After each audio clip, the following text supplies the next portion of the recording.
Walk into pretty much any shopping area or mall and you will see the same brands everywhere. Hugo Boss, Ralph Lauren or Tommy Hilfiger. But let's be honest, the quality is usually not that great and the prices are inflated as well. The good news, there are lots of lesser known brands that offer better quality, better materials and better style, often at the same price or less. So today I'm going over 7 underrated menswear brands and what makes them worth checking out. The first brand is a classic shirt maker from Japan, and I'm talking here about Kamakura Shirts. The company was founded in 1993 by Yoshio and his wife Tamiko Sadasue in the town of Kamakura, hence also the name Kamakura Shirts. And what's interesting is that they both previously worked at Van Jacket, the company famous for introducing the Ivy style to Japan in the 60s. Their mission was to create high quality shirts that were made in Japan at reasonable prices. And what stands out about Kamakura is that now, over 30 years later, they have still stayed committed to this goal. Because while many other companies ship their production abroad in order to cut costs, Kamakura still produces in Japan and their shirts are still affordable. Because if you look at their shirts, they're typically between $120 and $150, which in my opinion, for the fact that they are made in Japan and they use quality materials, I think it's a very fair price. Kamakura also offers sport coats, trousers, knitwear and ties, but their main focus remains their Japanese-made shirts. And especially if you're a fan of the Ivy style, then Kamakura should be a no-brainer for you, because they are one of the few companies that have a real passion for the style. And that's also why they created the Vintage Ivy line. That's also why they have the Kamakura Classics line, which feature a lot of the essential details of a classic Oxford cloth button-down shirt from the Ivy style. You get box pleats, you have a button at the back of the collar, a locker loop, and then of course the shirts have a beautiful collar roll. Now I must say there's one downside, and that's basically the sizing, because of course Kamakura caters primarily to the Asian market, which means that the shirts are typically quite slim, and also the sleeves can be a little bit short. So if you're a bit heavier set, if you're very muscular, or if you're very tall, you might have a hard time finding shirts that fit you. But then on the other hand, if you're very slim and you can't really find slim fitting shirts in the West, I have a couple of friends that struggle with this, then Kamakura is going to be the perfect brand for you.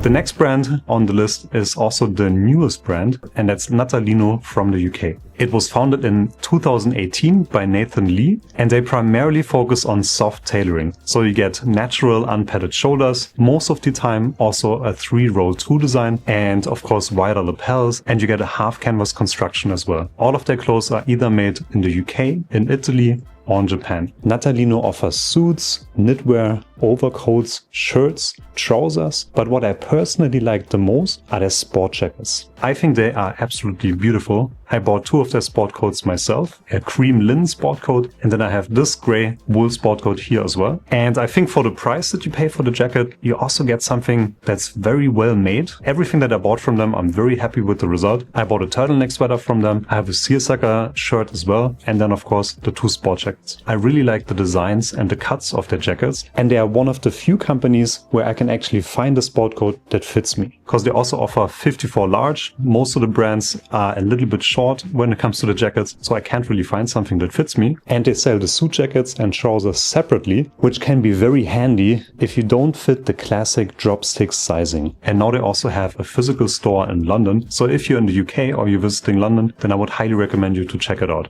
In summary, I think they are one of the best entry-level, ready-to-wear options on the market. The next brand is one that I always recommend whenever a friend tells me that they want to have a nice backpack or a bag for work, but they don't want something that's too formal. And that's Bleu de Chauffe. Because for my opinion, in that specific category, so rugged or more casual work bags, I think they're one of the best offerings on the market. Because you get bags that are made in France from high quality materials for a very reasonable price in my opinion. The company was founded in 2009 in the south of France, and they focus on local craftsmanship because all of their bags are handcrafted by one single artisan who also signs and dates the bag in the end. They have a lot of designs that I really like, and especially the use of texture is really nice. The leather bags have a nice texture, Also the cotton canvas bags, everything is beautiful and rugged. Their leather weekender is just absolutely stunning in my opinion. And then also the canvas bags are very practical, durable, and just work super nice with casual outfits. I'm using the Woody business bag in khaki all the time and I absolutely love it. So in my opinion, for the fact that you're getting a bag that was made in France and also using high quality materials, it's one of the best values on the market. The next brand is Birkenberg from Sweden, which was founded in 2009 by Karin and Matthias Berg. They had pretty humble beginnings, starting with accessories like ties and socks, but over time they expanded their inventory and now they have a lot of beautiful options. Similar to Natalino, most of their tailoring is quite soft and natural and casual, nothing too formal, and also the trousers, the fit is generally a little bit wider than the ones from Natalino. And what I like about them is that all of their designs are quite minimal and classic, and they could all be combined with each other. So if you would get a capsule wardrobe, for example, from Birkenberg, pretty much every item would work with each other. And I always love the fabrics that they use as well. For example, this raglan coat here has such a beautiful fabric with this large herringbone pattern, and I love that it goes below the knees, which is pretty rare these days. All of their clothes are produced in Europe, and this raglan coat, for example, is made in Portugal. Overall, I would say the Birkenberg aesthetic is a very clean and understated style with a focus on quality and versatility. I personally only own 2 of their belts. I bought a brown suede belt and a braided black suede belt as well. I absolutely love them and I've been wearing them quite a lot. The prices are higher than Natalino, but given the quality and the design, I think it's still a very reasonable price. And also they always have end of the season sales, so you can actually get clothes up to 50% off. The next underrated brand is Bosey from Scotland. It's a small brand founded in 2015 that specializes in mostly seamless, high-quality knitwear at reasonable prices. In my opinion, they offer excellent value for the money because the clothes are made in Scotland, from Scottish materials mostly, and the designs and the quality are beautiful. And what makes them stand out is that, first of all, they probably have the largest selection of colors on the market. And then secondly, they also offer a special brushing service. So you can decide if you want the sweater as it is, or if you want to brush it extra and make it a bit more shaggy. So you can choose between 2 times brushing, triple, or quad. One of their most classic offerings is the Harley of Scotland Shetland sweater. As you can see, there are a lot of colors available and they are just £120, which is about $160. So if you're looking for comfortable, high quality knitwear, then I think Bosey might be a good option for you.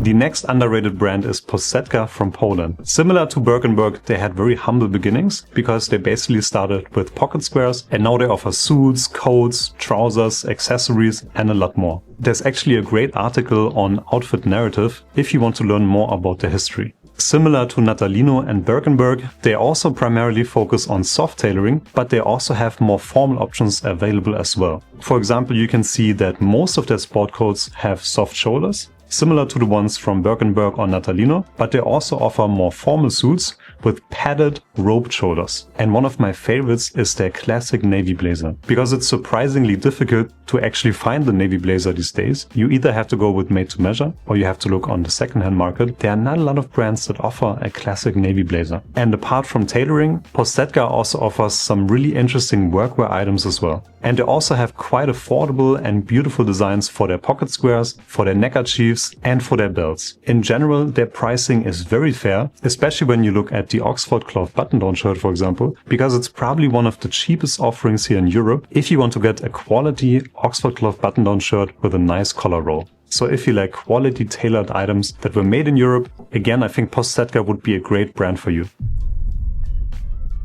The last brand on the list is another Polish brand, and it's Satolane. It's also a relatively new brand. They were founded in 2013. Their main focus are leather accessories such as belts, wallets or bags. But especially in the menswear scene, they have become very famous for their slim leather belts, because those can actually be quite difficult to find. I mentioned it in my last video that a lot of brands usually produce belts that are about 1.3 to 1.6 inches wide. And if you want something that's slimmer than that, so let's say a 1-inch belt, there are not that many options out there. And one of the brands that has the biggest inventory of slim belts would be Satolane. And they are also still relatively affordable. And the cool thing is that with every belt that they have, you can also choose the buckle. So you can decide if you want to have a silver buckle or a golden buckle, which again is also quite rare because most brands either have a golden buckle or silver one, but you can't really decide between the two. All of their products are crafted in Poland and made to last and age well. And in my opinion, the price again is super fair, especially if you consider that the bags use vegetable tanned leather from Italy and you only pay about 500 euros for a bag like this. One of my favorites is the suede tote bag in brown, but the only downside is that almost every time I look, it's always sold out, at least in this particular color. I would say the only downside about Satolane is that with some of their designs, the logo can be a bit too prominent. Because I actually like that their designs are typically quite understated and subtle, but with a couple of their bags, I think the logo is just a little bit too large. But that's just my opinion. In general, if you're looking for quality leather bags that are a little bit more formal than Bleu de Chouffe, for example, then this could be a great brand for you. Gentlemen, those were 7 underrated brands that are still somewhat affordable. I didn't want to add any brands that are way out of budget for most people. And of course, I had to keep it quite limited because otherwise I would be talking here for half an hour. If there are any other underrated brands that you particularly like, let me know in the comments below. Thank you for watching and see you next time.